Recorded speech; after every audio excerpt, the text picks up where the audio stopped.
Puro kaya hawas cobra ng hawas ice, nakakaumay na. Hawas Verde naman. Tagay tayo. What is up mga mahilig sa mga, this is your boy Armin and this is my co-host. Boss Terence. Welcome back again dito sa Amoy Piranyan! Sobrang nakakatuwa talaga sa itong episode na to. Matagal na kami hindi nagkikita ni Boss Terence. Sabi ni Tagal-tagal Boss na. Terence, sabi niya, banatin na natin yung mga pabango ng mga new release at i-review na natin para sa inyong lahat. So para sa itong episode na to, sobrang excited ako na ma-review natin to. Ako rin. It is something that is hindi masyado pinapansin sa fragrance community, and this is a fragrance that is newest release ng Rasasi, and sa bote pa lang panalo na talaga. It will get your attention more and more and more. So we're talking about Hawas Verde. Alright. So pag-usapan natin ngayon to, Boss Terence, ikaw muna yung questioning ko, then later you can question me. What made you enjoy this perfume, tong Hawas Verde na to? Okay, i-mention na naman natin muna kung saan siya inspired or dupe of. No? Oh, yes, Okay. yes, of course. So, some people say na it's a dupe of Sergioff's Torino 21. Okay. Okay.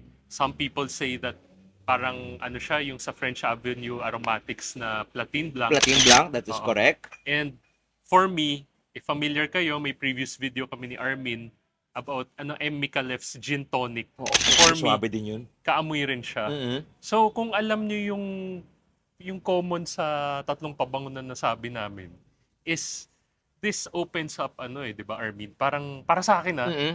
parang Sprite na amplified yung lemon lime, Oo. pero sobrang minty eh. Oo. Sobrang, parang toothpaste. Very, yung toothpaste niya, it doesn't that much parang offend other people. Baka sabihin kasi nila toothpaste. Ay sir, baka magpapamukha kami ng parang Colgate or mga Sensodyne dyan or whatever. Ayoko sabihing menthol eh. Oo. Minty. Minty, oo. Pero ano siya, talagang mapapansin nyo siya. Mhm. Okay? So, hindi naman yung parang, kasi pag menthol, baka isipin nyo sa lumpas. wag naman. Hindi naman ganon. Oo, or gurgle yung mag-gurgle ka ng ng parang sa lalamunan. Now, kung magtataka kayo, bakit verde? Kasi, may mga herbal notes siya dito. Oo. Kumbaga, since green nga yung bote, medyo amoy green siya. Yeah. So, when you say green, ano bang maisip mo? Mga dahon? Mga trees, Oo. mga So, leaves. So parang ano bang dahon yung naamoy mo dyan, Armin? Actually, for me, marami akong dahon na naaamoy dito. For me, it represents na parang nasa loob ka ng isang jungle. But this is a type of a jungle, more on a tropical jungle, I would say. Maybe it doesn't exist, but it can be exist in the perfume industry, in a perfume journey, or inside a bottle. May maamoy kang konting basil. Basil, Basil, yes. very, very, very prominent yung basil Basil. note niya. It doesn't get away from top meat dry down. Nandiyan pa rin yung basil niya. And there is this very aromatic feel yung coming from the rosemary note. Yun yung parang nagbibigay sa kanya na parang ma-enjoy mo yung pagka-rosemary nito na it accompanies with the basil. And there is also another one thing na note dito is the oak moss. May pagka-mossy feel. Parang yung konting lumot dun sa gilid ng mga puno, maaamoy mo yon. And also, very prominent yung minty note niya. Sobrang swabe ng mint note niya. And yeah, let's talk about the how it transitions tong pabango na to.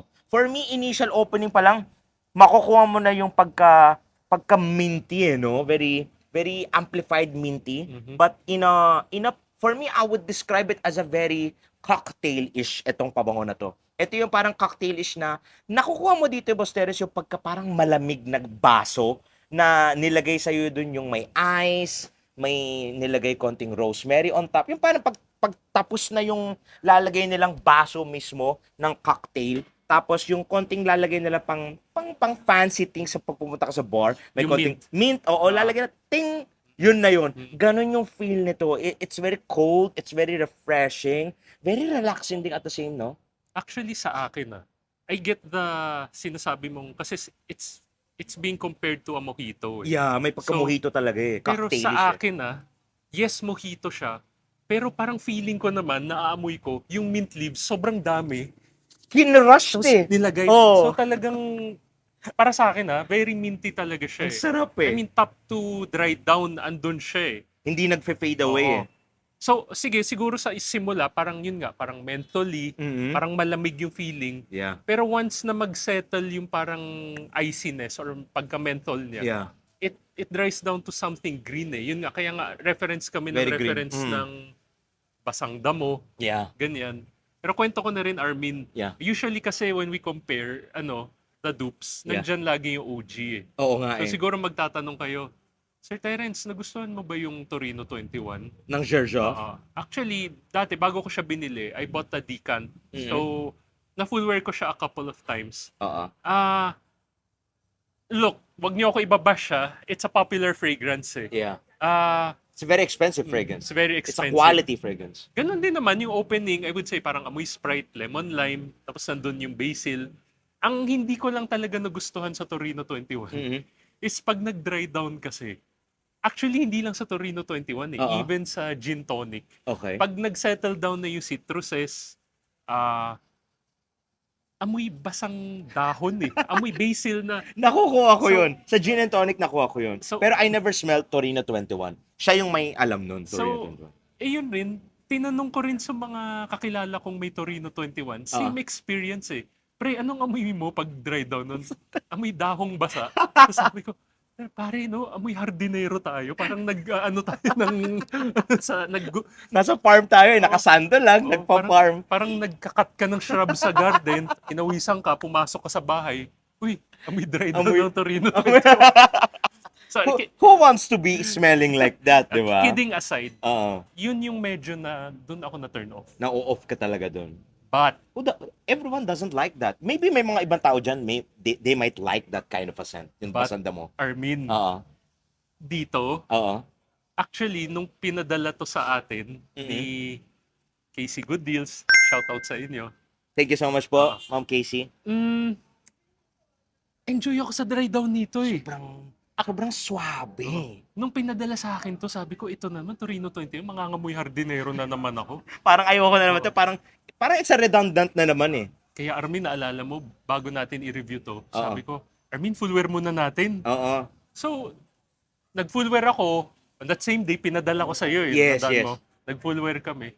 Grabe na enjoy ko siya.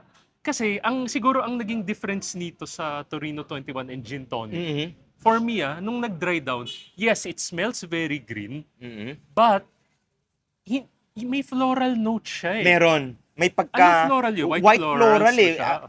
It acts like a jasmine, but the floral note, it's very airy eh. Sumasayaw sa hangin eh. Sa skin mo, you need to smell it very deeply so you can smell the floral, but you won't detect that much if gagantuin mo siya amuyin. So, hindi siya totally amoy dahon eh. So, nung sniff ko na sniff, parang, uy, may florals. Ang galing. Tapos may isa pa. Funny you mentioned it. Sinabi sa akin ni Armin, Sir Terence, alam mo, parang this reminds me of PDM's Greenly, yeah. So sabi ko, Because of the green apple note. correct. Oh. Oo. So parang, aside from the lemon lime, may green apple siya eh. So parang feeling ko yung dry down niya, hindi siya yung medyo may sarili siyang nag-veer away siya sa sarili niyang Ibang direction eh. Ibang Parang direction. It acts like parang iba-iba yung mga pabango na maaamoy nyo dito eh. Because of the singular ingredients that will remind you of. But I can honestly say, it's for me I like this more than Torino 21. Oh. And Gin Tonic, to be honest Actually, may iba pa siyang kaamoy sa totoo lang, Boss Terence. May nabanggit ka nga eh. Ano ba Oo. yun? It reminds me of, because may maaamoy din kayong parang Max Candy dito Max because of Candy, the yes. lime-lemon combination. And menthol. Oo, and mentally feel very, ang sarap niyang suotin. That's coming from the Vintage Eau Sauvage by Christian Dior. And also, it will remind you of isang pabango from Xerjoff dun sa Casamorati line. Okay? Yun yung maaalala nyo dito. And another fact, meron pang kaamoy siya, Boss Terence. One of your favorite. Ano yun? LV Pacific Chill. Oh yes. Funny that nabanggit mo. Sobrang mind-blowing Yes. tong pabango na to. Gets. So much going on. Buti na sabi mo. Oo. I'm happy that you said it. Oo. Kasi yung first spray ko nito, sabi ko parang Torino 21, parang it reminds me of Pacific Chill. Yeah. Pero nung inaano ko, ano yung naaamoy ko? Wala namang apricot ito. Wala talaga. Pero oh. yung, may parang amoy pipino, cucumber. Meron nga So, yung minty watery. cucumber lemonade. Oo. Very watery. So yes, so I think it's not really 1:1 or Mhm. trying to be 1:1 sa Yeah. Torino 21. But guys, bihira lang kami ni Armin na sa mga nanonood sa amin, madalas pag gusto ko ayaw niya, pag Yeah. gusto niya parang ako nawiwirdon ako Yeah. sa kanya. Pero dito talagang pareho kaming unanimous. Nabaliw This kami. is good. We This is really good. freaking love it so Oo. much. So, If you would describe it as, kasi may nakikita kong image dito eh. Ito yung klaseng parang hindi ko lang kung nakakita ka ng para siyang, ito yung tipong parang ahas na parang it matches with the color when it travels into a tree. Para siyang green na ahas or para siyang ano yung parang lizard na malaki. Yung parang nag-iiba yung color niya. It changes in a parang different time. iguana. Parang ganun, yung datingan niya. Parang swabe lang smooth lang yung transition niya, yung parang how it plays in the air. You catch the wasps of this throughout the 24 oras. Grabe. Or ako, iba na na pipicture ko eh. Ano yung napipicture mo? Isipin mo, nasa swamp ka. Oo. Yun nga, parang may jungle, Oo. gano'n. Tapos biglang may Amazonang lumabas. Oo. Parang gano'n yung amoy niya eh. Ayun na. But in a swabbing way. Oo. Hindi yung basta-basta ka parang kakagatin. Oo. This is like smooth yung kagat niya. Parang kalmado yung kagat niya. Yung datingan ng Hawaswerde. Yes. So, how is the projection on this one and longevity and the sillage before we finish the video? Well, projection is good. Mhm. Sillage is good. Yeah? Long lasting ba? Well, on the 7th hour mark, naligo na ako doon, pero nandun pa rin yung amoy. Ayaw mawala eh. Pero guys okay, you would expect that typically sa isang Rasasi Hawas line. Yeah. Pero yung sinasabi namin ni Armin, Yeah. I mean, panay kayo Cobra at saka Hawas Ice. Hawas Ice. Oo, nakakaumay na sobra. Pero kasi sa amin, ako personally, Hawas Ice and Cobra, medyo second, third hour mark, medyo sumasakit na ulo ko eh. Masakit sa ulo. Ito kahit nung tumagal na, Hindi. okay siya. Hindi, pleasing pa rin. Sobrang pleasing. Sobrang pleasing niya. Ito yung scent na mare-recommend ko. I think this is for those matured people out there na maybe siguro 25 above, no? Mhm. If you wanna dress up on this one, we would love to recommend something light shirt na suotin nyo. Bagayan nyo tong pabango na to. How does it smell like? Bagayan nyo sa outfit nyo. Maski naka-shorts ka lang, chino shorts lang, or parang jeans lang na shorts, panalong-panalo to. But I suggest you wear this one. Maybe siguro yung may pagkakonting lamig na, yung ma-enjoy mo tong pabango na Actually, to. pwede, no? Init-lamig pwede siya. Init-lamig pwede siya. Ah. Basta ma-enjoy nyo siya, and we suggest, kahit mag-overspray ka, you won't choke people Yes, out there. yes. I think naka-12 sprays ako niyan. Me too. Oo, okay Mga siya. 15 to 20 sprays. Kasi ang sarap eh. Guys, may dent ako. The dent is really shows us that we really love this perfume. So for me, I highly recommend this perfume, tong Hawas Verde na to. This is such a banger scent. It's a scent that is one of the best released so far, and I would recommend this one. Pasok to sa top 10 best fresh summer Sige. fragrance ko sa ME category. Laging ako yung tinatanong mo eh. Oo. How would you rate this one? 10 is the highest. Okay. 1 is the lowest. Go. Ikaw, anong rating mo? For me, it's 11 out of 10. Wow. No need to question. I would buy a backup bottle of this. Ganun ko siya na-enjoy. Sobra. This, I would give para lang bigyan ko 9.8 out of 10. Oh my God! This is good, this is good. The best so far. Maraming salamat sa nagpadala sa amin. We really appreciate it so Ay, much. Buti na lang pinadala nyo. Talagang Oo. under the radar fragrance siya. Sobra. Hindi kasi pinapansin yung mga gantong pabango. Pinapansin kasi pag may nire-review sa ibang bansa, kung ano yung hinipe, doon lang kayo nagfo-focus. We suggest you explore the brand out there. For example, Rasasi, explore nyo yung brand.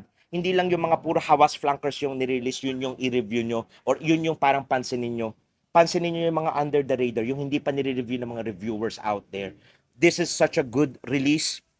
The best so far. Shout out to you, Rasasi, Mr. Rasasi. We really appreciate releasing this fragrance. This is such a good banger. I think best summer fragrance release. Nothing else to say, Boss Terence? Armin, wrap up na tayo. Mukhang uulan na eh. Uulan na nga yata eh. Baka papasukan na tayo ng mga Amazona dito, jungle. Grabe. Hope you enjoyed it. Till next time, Freckles family. Love you. Comment down below. Have you tried Rasasi Hawaswerde at yung mga ibang kaamoy niya na to? Let's start the conversation dito sa comment section. Love you.